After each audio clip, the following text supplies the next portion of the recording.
시온에 따라 크게 기뻐할지어다. 예루살렘에 따라 즐거이 부를지어다.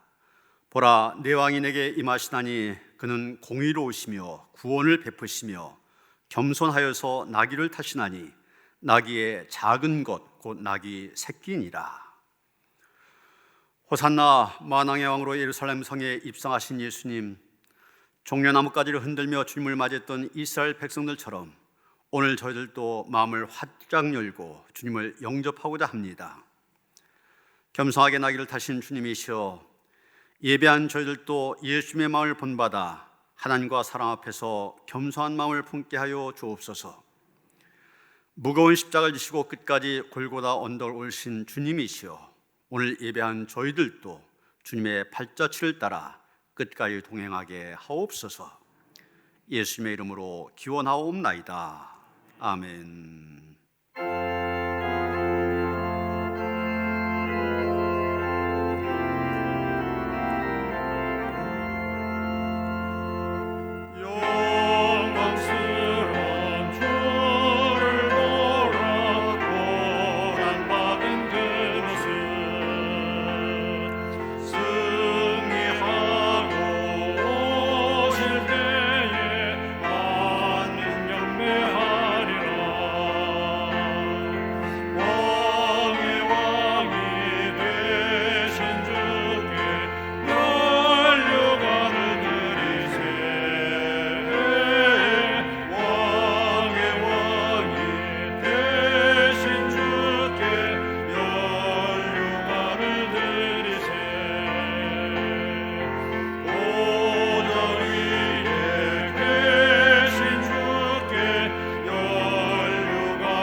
하나님은 통회한 마음으로 남은 삶들을 물리치지 않으십니다. 이제 우리 모두 함께 진정으로 우리들이 저지른 죄를 뉘우치고 고백합시다. 사순절 마지막 주일에 성전을 깨끗하게 하신 주님을 기억하면서 회개합니다. 저희의 육체 또한 성령께서 거주하신 성전이건만 저희들은 이 육체를 가지고 더럽고 추한 죄를 지으며 살았습니다. 너희가 나와 함께 잠시도 깨어있을 수가 없었더냐라고 책망하시던 주님의 음성을 들으며 회개합니다. 저희들도 연약한 육신을 핑계로 깨어 기도하지 못했습니다.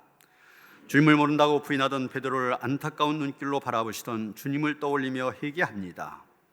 저희 또한 삶의 순간순간마다 수없이 주님을 모른다고 부인하였습니다.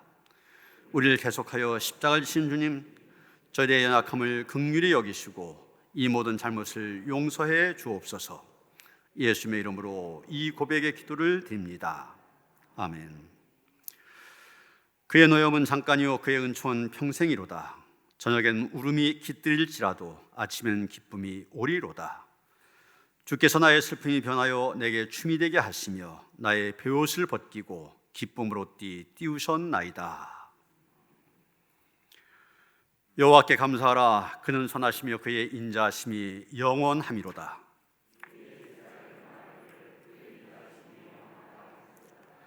내게 의의 문들을 열지어다. 내가 그리로 들어가서 여호와께 감사하리로다. 주께서 내게 응답하시고 나의 구원이 되셨으니 내가 주께 감사하리이다.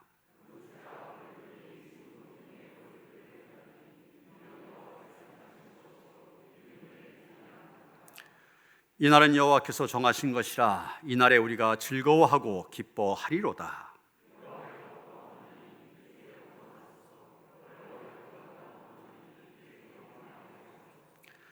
여호와의 이름으로 오는 자가 복이 있으며 우리가 여호와의 집에서 너희를 축복하였도다.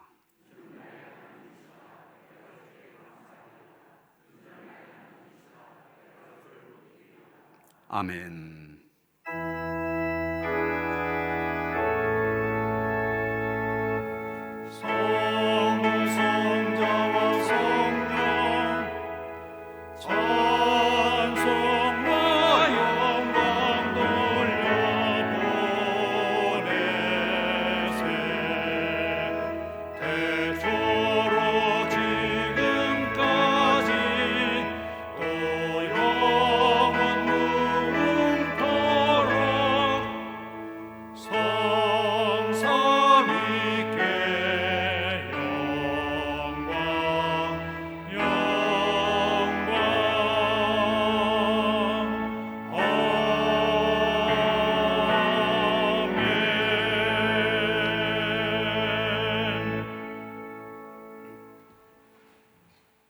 사랑과 은혜가 충만하신 하나님 아버지, 봄비가 온 땅을 뒤덮는 주일 아침 준전에 나와 머리 숙여 기도드리게 하심을 감사드립니다.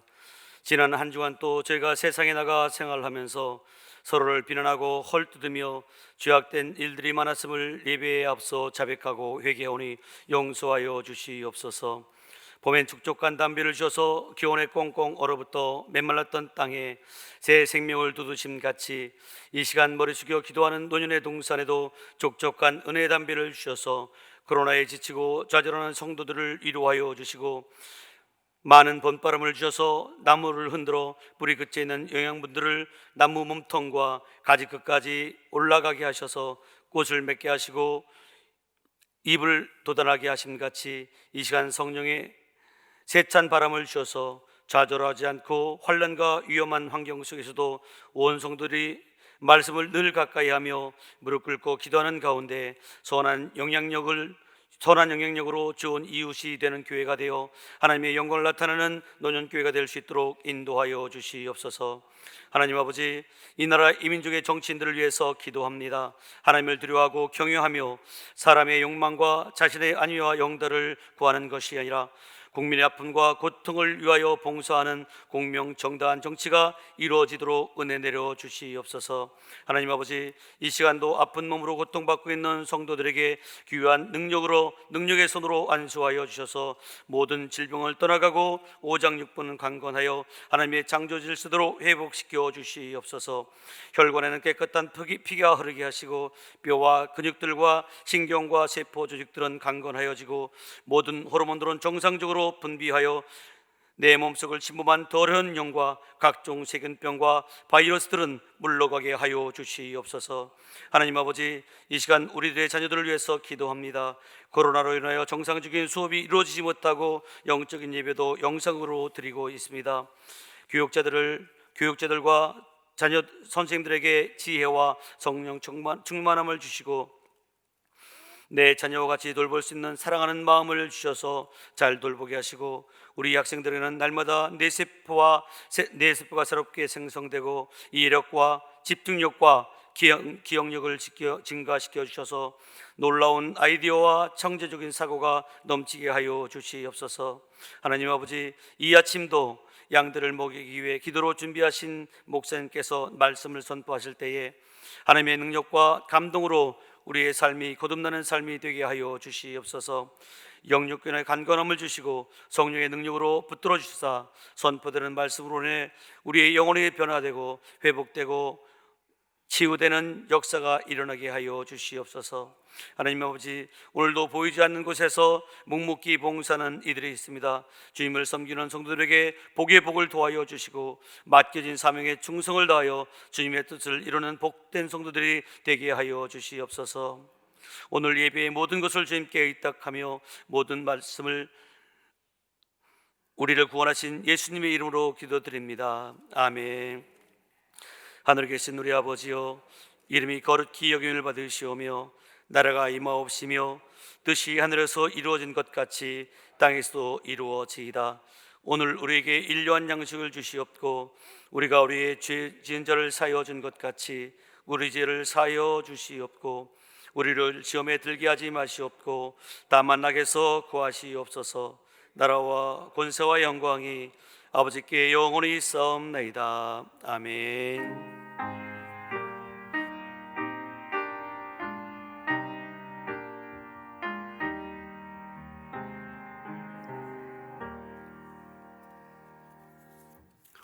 오늘 우리에게 주신 하나님의 말씀 마가복음 15장 1절로부터 15절까지의 말씀입니다. 신약성경 83쪽입니다. 마가복음 15장 1절로부터 15절까지의 말씀 봉독합니다. 새벽에 대제사장들이 즉시 장로들과 서기관들 곧 온 공회와 더불어 의논하고 예수를 결박하여 끌고 가서 빌라도에게 넘겨주니 빌라도가 묻되 내가 유대인의 왕이냐? 예수께서 대답하여 이르시되 내 말이 옳도다 하시매 대제사장들이 여러 가지로 고발하는지라. 빌라도가 또 물어 이르되 아무 대답도 없느냐? 그들이 얼마나 많은 것으로 너를 고발하는가 보라 하되 예수께서 다시 아무 말씀으로 대답하지 아니하시니 빌라도가 놀랍게 여기더라. 명절이 되면 백성들이 요구한 대로 죄수 한 사람을 놓아주는 전례가 있더니 밀란을 꾸미고 그 밀란 중에 살인하고 체포된 자 중에 바라바라 한 자가 있는지라. 무리가 나가서 전례대로 하여 주기를 요구하는데 빌라도가 대답하여 이르되 너희는 내가 유대인의 왕을 너희에게 놓아주기를 원하느냐 하니 이는 그가 대제사장들이 시기로 예수를 넘겨준 줄 알미러라. 그러나 대제사장들이 무리를 충동하여 도리어 바라바를 놓아달라 하게 하니 빌라도가 또 대답하여 이르되 그러면 너희가 유대인의 왕이라 하는 일을 내가 어떻게 하랴. 그들이 다시 소리 지르되 그를 십자가에 못 박게 하소서. 빌라도가 이르되 어찌 미냐 무슨 악한 일을 하였느냐 하니 더욱 소리 지르되 십자가에 못 박게 하소서 하는지라. 빌라도가 무리에게 만족을 주고자 하여 바라바는 놓아주고 예수는 채찍질하고 십자가에 못 박히게 넘겨주니라. 아멘.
험한 십자가에 주가 흘린 피를 믿는 마음으로 바라보니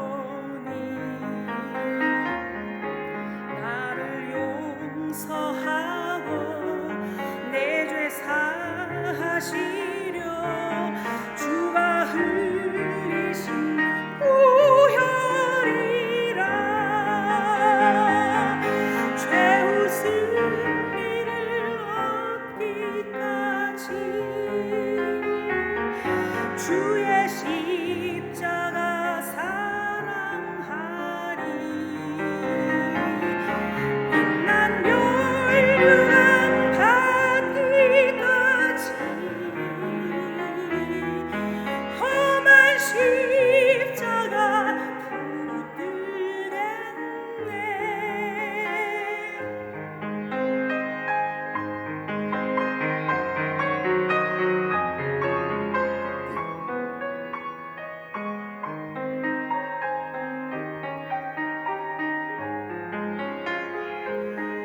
주님 예비하신 나의 본향 집에 나를 부르는 그날에는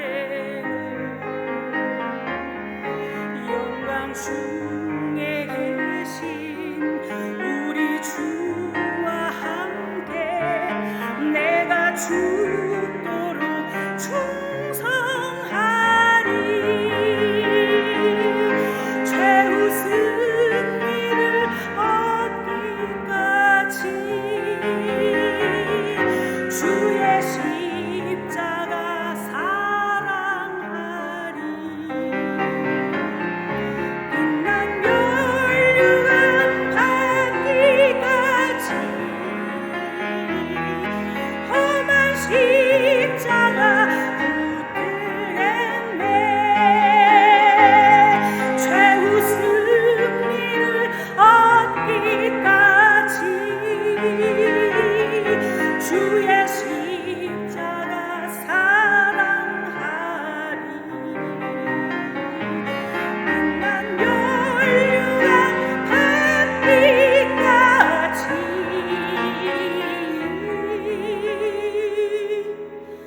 험한 십자가 붙들겠네.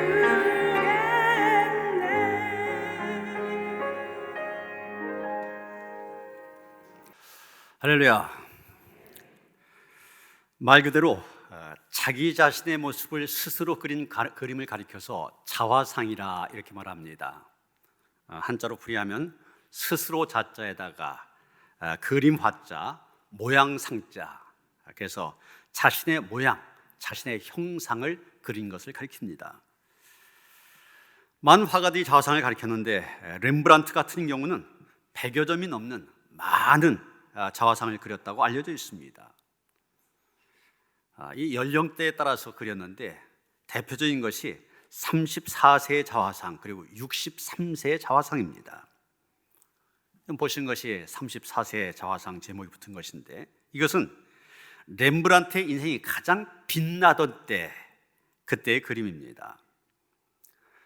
30살이 넘어서면서 그는 미술계의 스타가 되었습니다. 그래서 이 자화상은 렘브란트가 거둔 예술적인 승리를 표현하고 있습니다. 보시는 것처럼 자신감이 넘치는 당당한 눈빛 그리고 난간에 살짝 걸친 팔 여기에서 뭔지 모를 자신감과 당당함이 품어져 나오는 것을 느끼게 됩니다. 반면에 63세의 자화상은 렘브란트의 인생이 밑바닥에 떨어졌을 때 화가로서의 명성도 곤박질 쳤고 경제적으로 궁핍했던 때 다시 말해서 자기가 겪은 가장 비참한 시간을 압축해서 그린 그림입니다. 젊은 시절에 그 당당하고 자신감 넘치는 모습 온데간데 없고 가난하고 초라하지만 솔직한 렘브란트의 모습이 여기에 담겨 있습니다. 시 가운데도 윤동주 시인이 쓴 자화상 이런 제목의 시가 있습니다.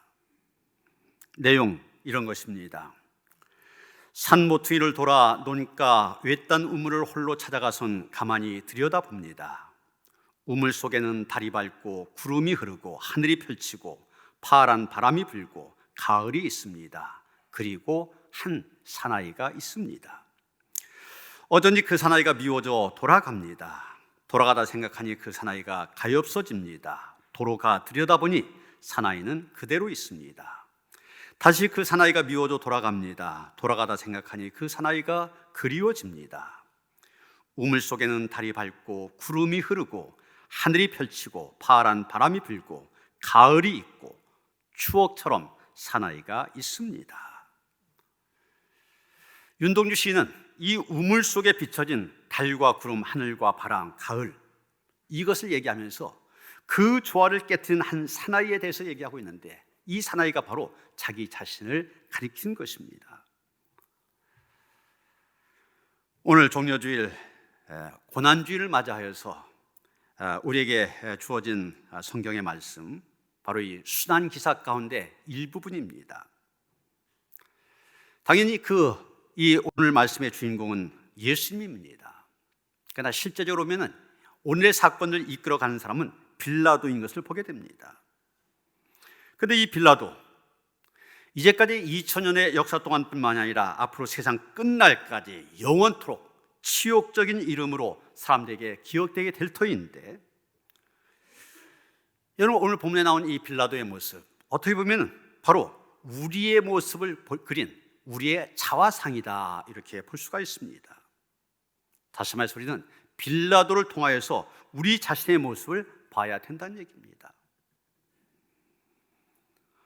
본디오 빌라도, 원래 그는 예수님의 공생애가 포함되어 있는 주 26년서부터 36년까지 유대와 그 주변 지역을 통치했던 인물입니다.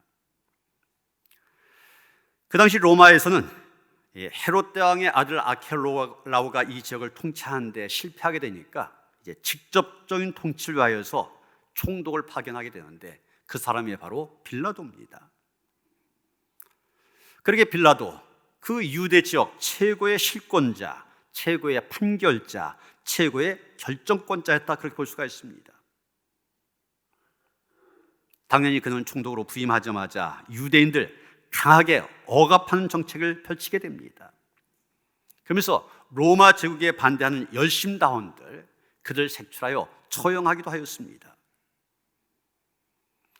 그런 그가 유대 총독으로 있으면서 영원히 씻을 수 없는 치욕적인 잘못을 저지르게 됩니다.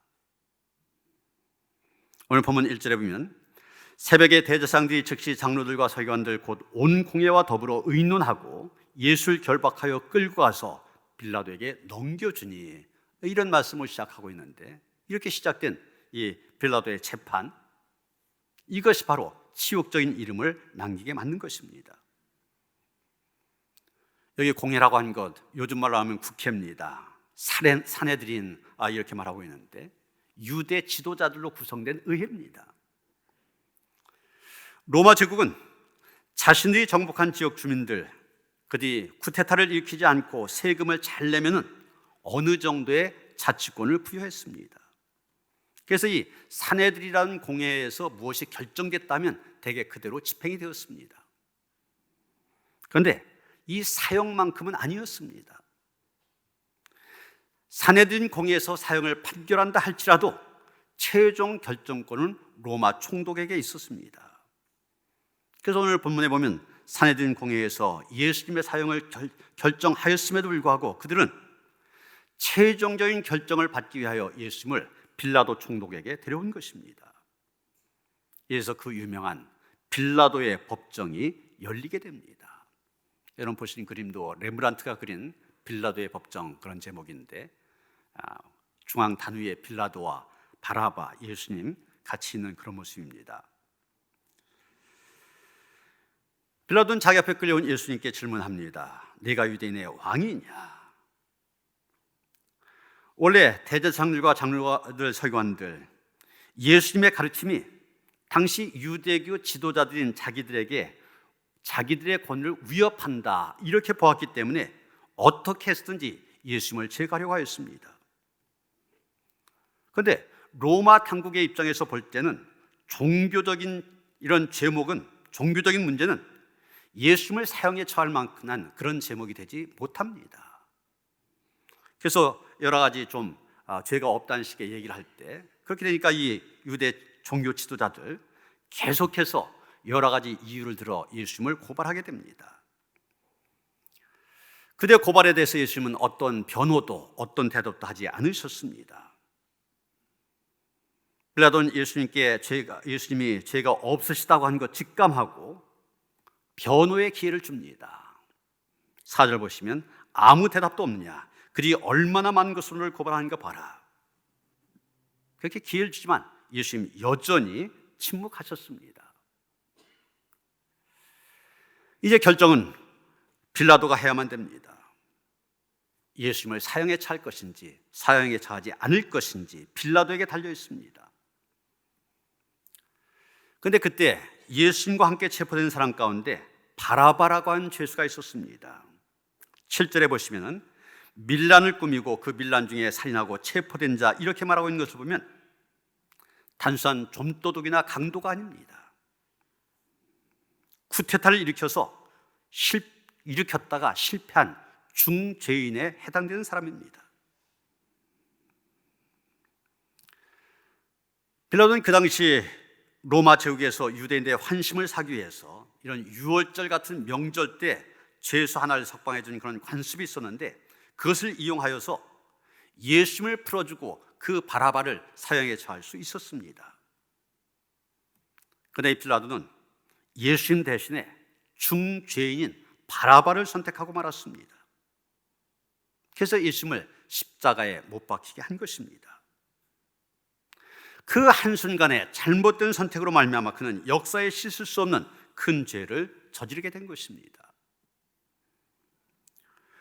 오늘 우리가 생각하려고 하는 것은 왜 빌라도가 바라바 대신에 예수님을 십자가에 못 박았을까? 그가 무슨 이유로 이런 치명적인 잘못을, 어떻게 보면 천추의 한으로 남을 그런 잘못을 했을까 하는 것입니다. 그런 빌라도를 바라보면서 그 가운데서 우리의 자화상, 우리의 모습을 보게 된 것입니다. 첫째로 빌라도가 역사의 죄인이 된 것은 사람들의 여론을 두려워했기 때문입니다. 15절 보시면 빌라도가 무리에게 만족을 주고자 하여 바라바는 놓아주고 예수는 채찍질하고 십자가에 못 박히게 넘겨주니라, 이렇게 말하고 있습니다. 여기 빌라도가 무리에게 만족을 주고자 이렇게 말하고 있습니다. 자기의 믿음이라든지 어떤 자기의 기준에 따라서 결정한 것이 아니라 사람들의 여론을 따라서 결정했다는 겁니다. 우리는 이런 빌라도를 보면서 우리 자신을 돌아볼 필요가 있습니다. 우리의 자화상을 볼 필요가 있습니다. 사람들의 여론을 지나치게 두려워했던 빌라도와 같은 모습이 우리 안에 있지 않냐는 것입니다. 물론 인간 사회적 동물이라 그럽니다. 다른 사람들 어느 정도 의식해야만 됩니다. 이건 지하철 같은 데서 보면은 너무 사람을 의식하지 않고 하는 행동, 눈살 찌푸리게 만들지 않습니까? 어느 정도까지는 의식해야 되는 거 사실입니다. 그런데 문제는 지나치게 다른 사람들을 의식한다고 하는 것입니다. 우리가 정말 의식해야 될 분은 하나님이신데 그런 하나님을 의식하기보다 사람들을 지나치게 의식한다고 하는 것, 이게 바로 문제인 것입니다. 여러분, 대표적인 사람이 구약의 사울왕 아닙니까? 사무엘상 15장에 보면 사울 하나님께로부터 아말렉을 쳐서 이긴 다음에 그대의 모든 소유 하나도 남기지 말고 진멸하라, 그런 명령을 받았습니다. 그런데 어떻겠습니까? 좋은 것들, 쓸만한 것들, 가치 있는 것들, 그런 것들은 다 그대로 남겨놓습니다. 값어치 안 나가는 것들만 남겨놓았습니다. 그런 것들만, 가치 없는 것들만 진멸했습니다. 하나님께서 사무엘 선지자를 통하여 순종이 제사보다 낫고 듣는 것이 수양의 기름보다 낫다 그러시며 사울을 책망하셨습니다. 그리고 여호와의 말씀을 버렸기 때문에 여호와께서 왕을 버리셨다. 여러분, 이게 사울의 최후를 그린 그림인데,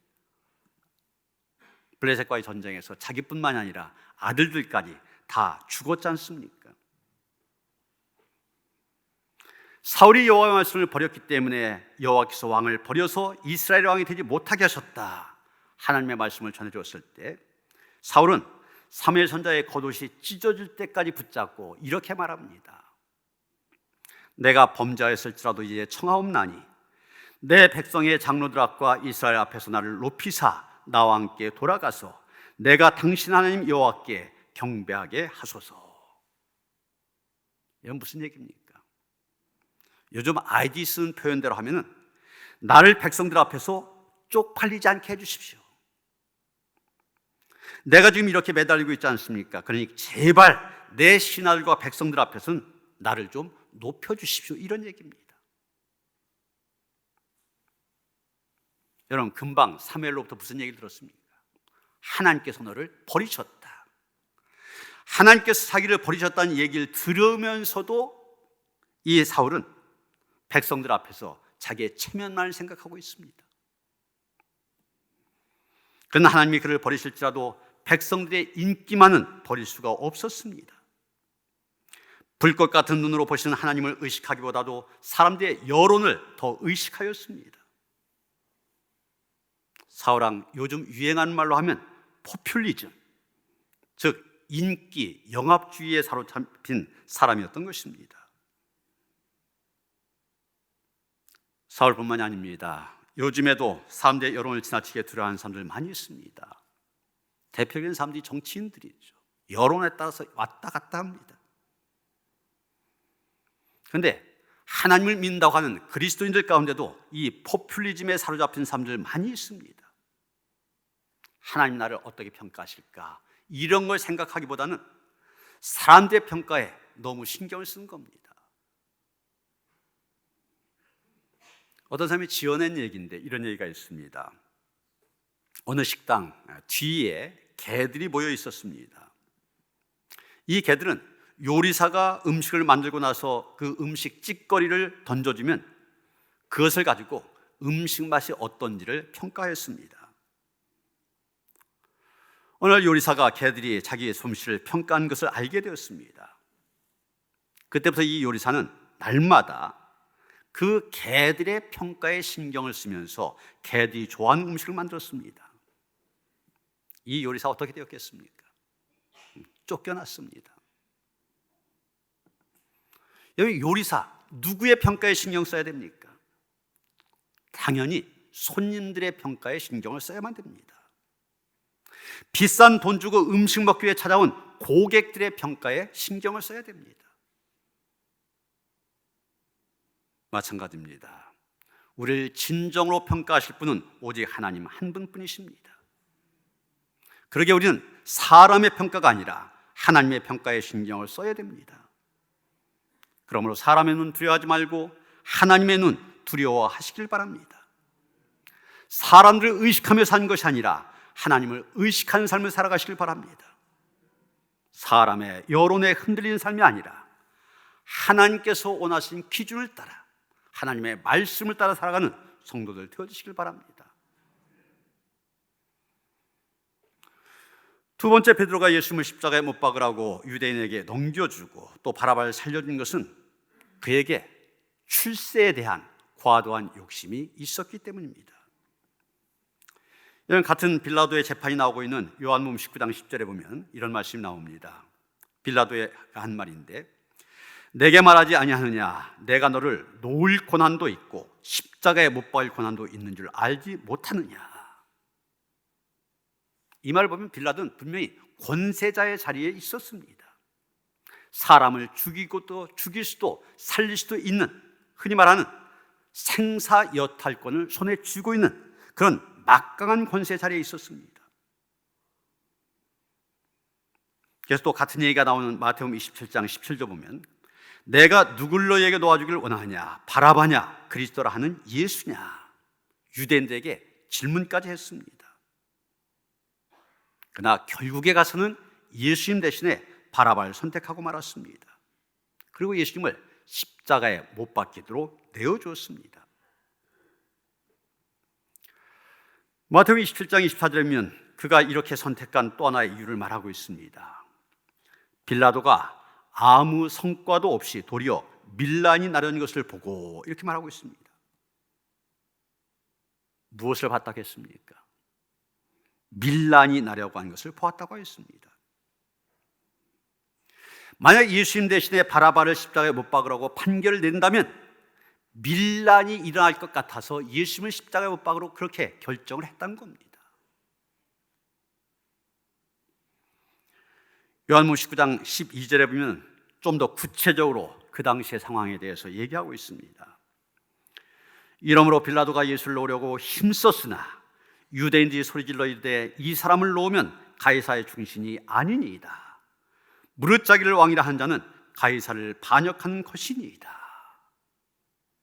유대인들이 빌라도에게 결정타를 놓습니다.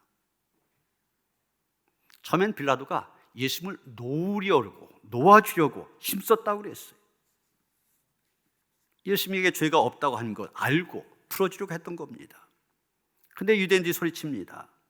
이 예수를 놓아주면 당신은 가이사의 충신이 아니다. 로마의 황제를 반역한 것이다.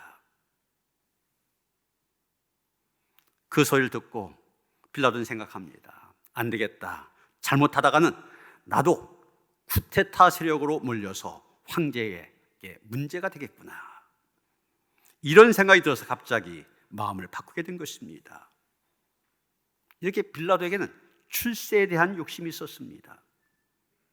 그에게는 예수님보다도 총독의 자리가 더 소중했습니다. 그래서 죄 없으신 예수님 십자가에 못 박게 한 것입니다. 그런데 우리는 이 빌라도에게서 역사의 아이러니를 보게 됩니다. 그렇게 출세를 위해서 발버둥 쳤던 빌라도 나중에 어떻게 되었습니까? 보통 총독 한 5년, 6년 정도 지나면 바뀌게 되는데 그는 10년 동안이나 유대 지역의 총독으로 있었습니다. 그런데 역사 기록에 보면 그가 사마리아 사람들을 대량 학살했다. 이런 제목으로 주 36년 로마로 소환 명령을 받게 됩니다. 그 명령을 받고 이 빌라도 이제 자기의 정치 생명은 끝났다 판단하고 자살했다는 것입니다. 그는 출세를 위하여 수단 방법 가리지 않고 노력했지만 결국에는 비극적으로 삶을 마쳤던 것입니다. 뿐만이 아니죠. 그가 죽은 이후 영원히 그의 이름이 그리스도인들의 입에 부끄러운 이름으로 오르내리고 있습니다. 우리가 새벽기도 때마다 사도신경 암송하지 않습니까? 또 여러 집회 사도신경으로 신앙을 고백하는데 그 가운데 어떤 말이 나옵니까? 본디오 빌라도의 고난을 받으사 십자가에 못 박혀 죽으시고. 본디오 빌라도라는 이름, 우리 세계에 있는 모든 신앙인들의 신앙 고백 속에서 나오고 있습니다.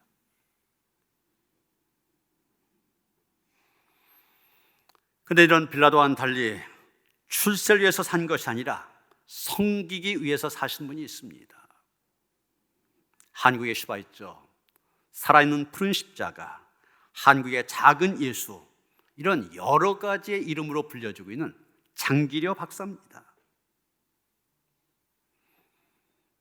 이분 1911년 평안북도 용천에서 태어나 1995년 생을 마칠 때까지 자기가 처음에 결심한 바를 따라 사는데 그 결심이 뭐였었냐? 소외된 평생 동안 의사 얼굴 한 번 못 보고 죽는 가난한 사람들 위해서 자기를 바치겠다. 이게 그의 결심이었습니다. 그 다음에 소외된 이웃들과 고통을 함께 나누는 진정한 의미의 봉사의 삶을 살다간 참 의사였습니다. 그는 돈과 사역을 멀리했습니다. 만년에 부산 복음병원 원장으로 재직하였는데 원장으로 있을 때 원장이면서도 10층에 24평짜리 옥탑방이 있었는데 거기에 거주하면서 북에 두고 온 아내와 자녀들에 대한 그리움을 가슴에 안고 45년을 홀로 지냈다는 것입니다. 1985년 정부에서 이산가족 상봉 방북을 추천했을 때 가시라고, 그런데도 거절했습니다. 그 이유가 나만 홀로 특혜를 누리면 다른 이산 가족들의 슬픔이 더 커진다. 이게 그 이유였습니다. 서울의대 전신인 경성의대를 수석 졸업한 다음 국내 최초로 간 절제 수술을 성공시킨 그 당시 최고의 외과 의사였습니다. 의료보험제도가 없었던 시절 그분은 부산에서 청십자 의료보험조 이런 것을 설립하여 돈 없고 가난한 사람들에게 치료의 길을 열어줬는데, 여기서 시작되어 오늘의 전국민 의료보험 시대가 열리게 된 겁니다. 우리나라가 이 의료보험제도 때문에 코로나19도 잘 이기고 있는 거 아닙니까? 이런 여러 가지 이유로 인하여서 부산시민상, 국제적십자상, 국민훈장, 호암상, 막사이상 사회봉사부문 수상자, 이런 여러 가지 수상자로 선정되어 많은 상금을 받았는데, 그 상금 전액을 받았다면 다 이 청십자 의료조합에 기부했습니다. 이번에 일화도 많이 있습니다. 가난한 환자에게는 자신의 월급 봉투를 털어내어 퇴원을 시켜주는 바람에 항상 가난할 수밖에 없었다는 겁니다. 때로는 치료비가 없어 퇴원 못하는 환자, 밤에 몰래 병원 뒷문을 열어주어서 도망시키는 그런 일도 있었습니다.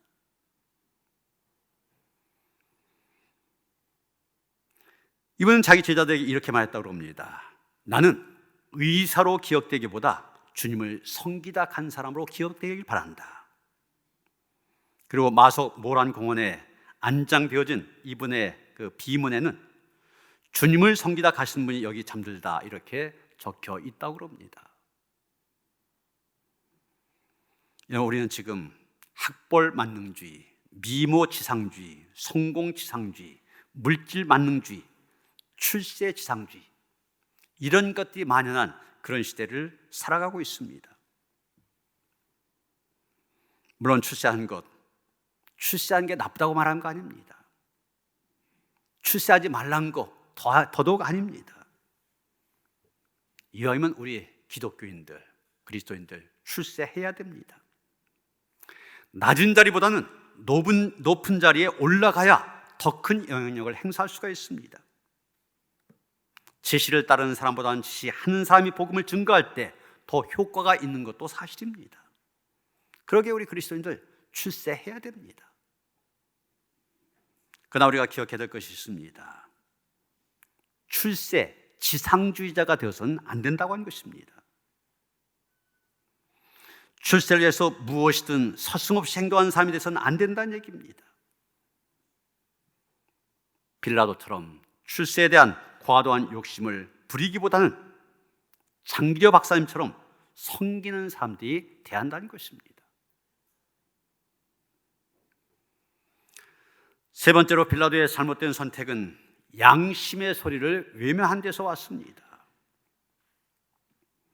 본문 14절 상반절 보면 이렇게 말하고 있습니다. 빌라도가 이르되 어찌 미냐, 무슨 악한 일을 하였느냐. 빌라도는 예수님이 악한 일을 하지 않았다고 하는 것 잘 알고 있었습니다. 예수님에게 아무런 죄도 없다고 하는 것 누구보다 잘 알았습니다. 여러 가지로 신문해 봤지만 예수님으로부터 아무런 잘못도 찾을 수 없었던 것입니다. 또 본문 10절 봅니다. 이는 그가 대제사장들이 시기로 예수를 넘겨준 줄 알미러라. 다 알고 있습니다. 유대인들이 지금 예수님을 이렇게 여기로 데려온 거 죄가 있어서가 아니라 시기심 때문이다. 시기심 때문에 예수님을 죽이려고 하는 거다. 다 알고 있었습니다. 또 마태복음 27장 19절에 보면 이런 말이 나옵니다. 총독이 재판석에 앉았을 때 그의 아내가 사람을 보내어 이르되 저 옳은 사람에게 아무 상관도 하지 마옵소서. 오늘 꿈에 내가 그 사람으로 인하여 애를 많이 태웠나이다 하더라. 심지어 아내로부터까지 예수님이 옳은 사람이다, 죄가 없는 사람이라는 얘기 들었습니다. 그런데도 악한 사람이 아니라는 걸 알았음에도 불구하고, 죄가 없다고 하는 걸 알았음에도 불구하고, 심지어 아내로부터도 그런 말을 들었지만 끝내 예수를 십자가에 못 박도록 유대인들에게 내어주었습니다. 자기 속에서 들려오는 양심의 소리를 듣지 아니하고 그 소리를 외면했던 것입니다.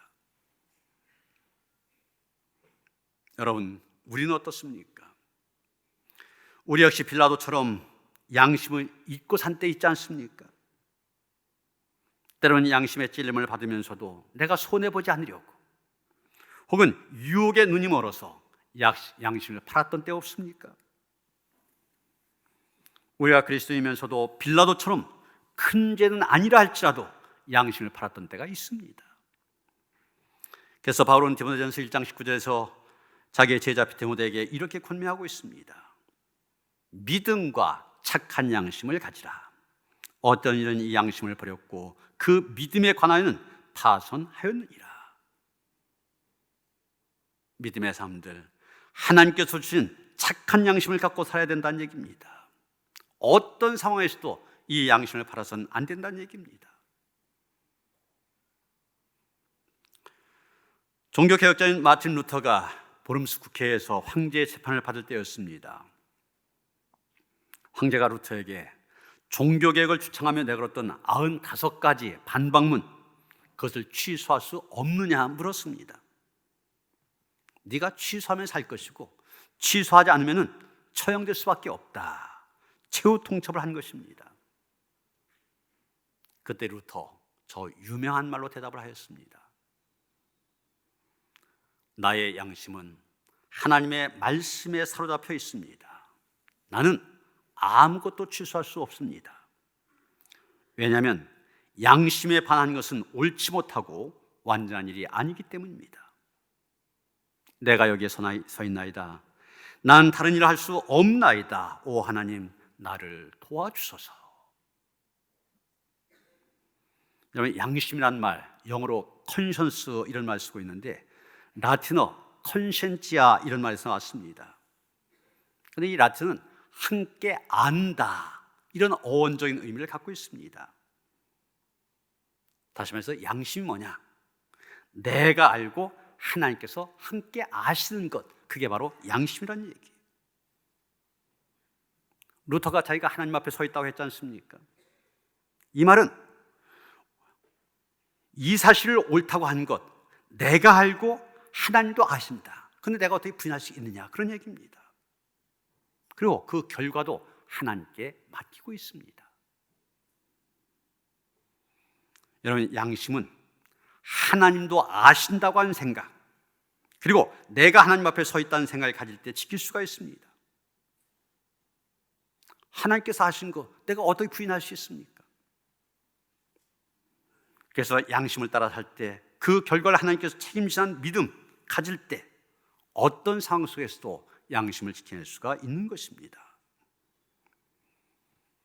사랑하는 성도 여러분, 하나님의 말씀보다 여론을 두려워했던 빌라도, 출세에 대한 과도한 욕심을 가졌던 빌라도, 양심의 소리를 외면했던 빌라도, 바로 우리의 모습, 우리의 자화상입니다. 우리는 이것을 보아야 됩니다. 윤동주 시인은 우물을 통하여서 자기의 모습, 자기의 자화상을 보았습니다. 우리는 말씀의 거울을 통하여서, 더 나아서 오늘 보면 나온 이 빌라도라는 그 사람의 자화상을 통하여서 자신을 바라보고 또 하나님 앞에 온전함을 서는 그런 성도 되어주시기를 주님의 이름으로 축원합니다. 하나님, 우리가 하나님의 뜻대로, 하나님의 선하신 의도대로 살아가기를 원하지만 그러지 못하고 우리 안에서도 빌라도의 모습을 보일 때가 많이 있음을 고백합니다. 때마다 시마다 하나님 우리에게 힘을 주시고 믿음을 더하여 주셔서 이 모든 것 극복하고 하나님 앞에 온전한 하나님의 백성으로, 믿음의 사람으로 설 수 있도록 우리를 붙들어 주시옵소서. 사순절 십자가 앞에서 우리 자신을 보기를 원합니다. 우리의 눈이 열려져서 제대로 보게 하시고 거듭난 은혜가 우리 가운데 충만케 하시옵소서. 예수 그리스도 이름 받들어 기도하여 싸움나이다. 아멘.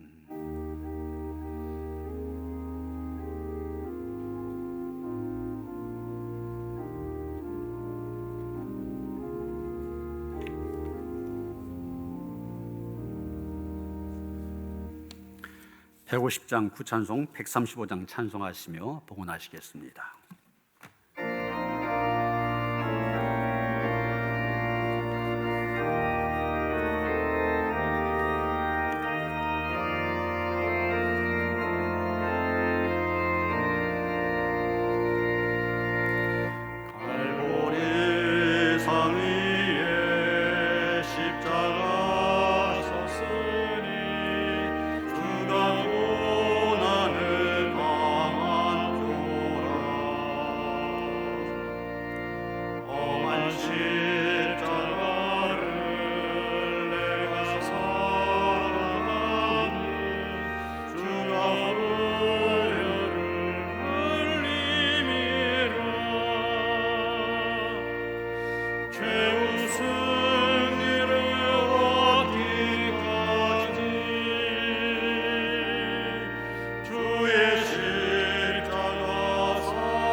예수님의 십자가를 지심으로, 예수님의 십자가에서 피 흘려 돌아가심으로 인하여서, 그 은혜로 인하여서 우리가 구원을 받았습니다.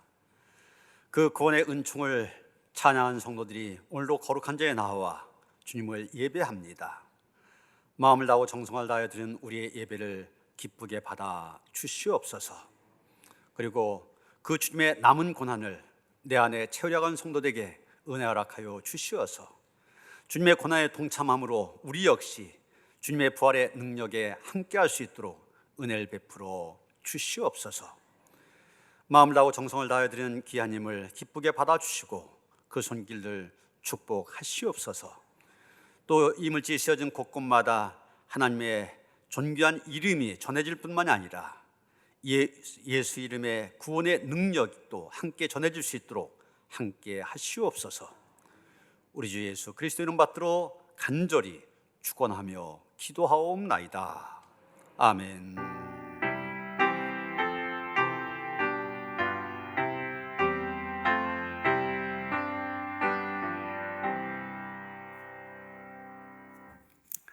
평화 인사 나누시겠습니다. 주님이 주신 평화가 함께 하시기 바랍니다. 서로 인사하시겠습니다.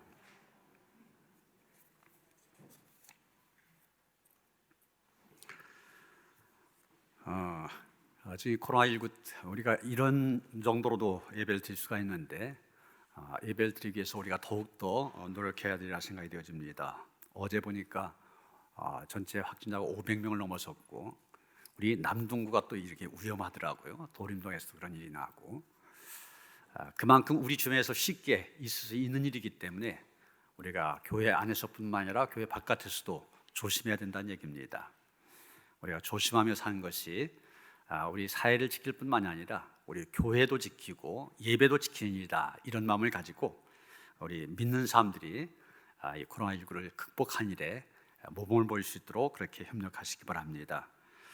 오늘 오후에 속회 지도자 헌신 예배로 모입니다. 이런 상황이 쉽게 끝날 것 같지 않고 속회가 이 상태로 계속 가서도 안 될 것 같습니다. 그래서 속회 인도자들, 속장님들 모여서 새롭게 마음다짐 또 새롭게 하면서 또 실제적으로 모일 수 있는 이런 그 모바일 줌을 이용한 방법들 교육도 하고 또 그 매뉴얼도 나눠줄 겁니다. 빠지지 않고 참석하시길 바랍니다. 다음 주에 부활의 은혜를 함께 누릴 수 있도록 온 가족 함께 나와 부활절 예배 참여하시길 바랍니다. 고난주간 금식 헌금, 여러분 그 주보 안에 이 금식 헌금 봉투 받으셨을 터인데 그 일주일 동안 매일 기도의 제목이 있습니다. 우리가 매년 해왔던 분들도 있고 새롭게 지금 고난받는 이웃들 목록을 매일 정하고 정해서 올려놨는데 여러분 위에서 기도하시면서 이 고난주간 아닙니까? 내가 예수님의 고난에 동참한다, 그런 의미에서 하다못해 한 끼라도 금식하겠다 좀 그렇게 결심하시고 금식한 거 그게 1,000원이 되든 2,000원이 되든 10,000원이 되든 그것을 모아서 이렇게 헌금하시면은 고난받는 이웃들에게 전액 쓰여지도록 그렇게 하겠습니다. 그래서 이 고난주간 함께 한 가운데 고난의 은혜도 나누고 또 사랑도 나눌 수 있는 그런 기회가 되도록 하시기 바랍니다.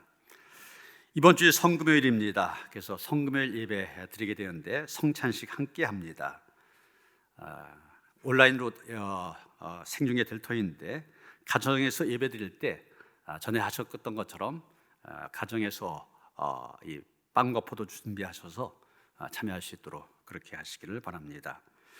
사순절 특별 새벽기도에 또 경건한 40일 탄소 음식, 이번 주 마지막 사순절 마지막 주간입니다. 마지막까지 최선을 다해서 참여하시길 바랍니다. 온라인 목회 신방 계속됩니다. 참고하시고요. 교리를 배우는 교리 가운데 사도신경을 공부하는 반 8주간 과정으로 4월 11일 날 개강이 되어집니다. 다음 주까지 사무실로 신청하시기 바랍니다. 또 장학생 모집하는 거 기억하시고 오늘까지 신청을 받습니다. 꼭 필요한 학생들이 선발될 수 있도록 기도해 주시고 또 안내해 주시길 바랍니다. 이창원 장로님이 하나님의 부르심을 받으셨습니다. 또 장기자 권사님 부친께서 소천하셨습니다. 오늘 유족들이 참석하셨는데 잠깐 일어서실까요? 우리 이창원 장로님 유족들 그리고 우리 장기자 권사님, 이용준 사님 참석하셨습니다. 끝난 다음에 위로의 말씀 전해주시기 바랍니다. 다 일어나셔서 456장 찬송하시겠습니다.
그 손목자국 만져라.